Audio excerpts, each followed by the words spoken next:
राज्यामधल्या शेतकऱ्यांना लवकरच कर्जमाफी देणार आहोत. 30 जून पूर्वी कर्जमाफीचा निर्णय होईल अशी माहिती कृषी मंत्री दत्तात्रय भरणे यांनी दिली आहे. कर्जमाफीबाबतचा अहवाल एप्रिलमध्ये येणार असल्याचं देखील भरणेंनी सांगितलं. राज्यातल्या शेतकऱ्यांना लवकरच कर्जमाफी मिळण्याची शक्यता आहे, कारण कृषी मंत्र्यांनी तसे संकेत दिले.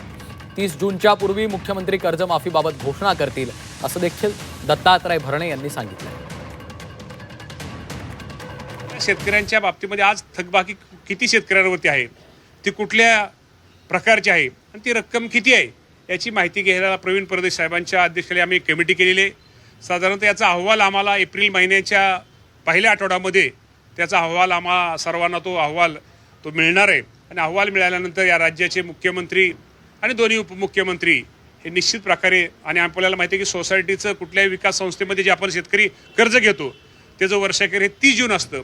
30 जून पूर्वी माझ्या शेतकरी बांधवांना निश्चित प्रकारे या राज्याचे मुख्यमंत्री कर्जमाफीच्या बाबतीमध्ये घोषणा करतील.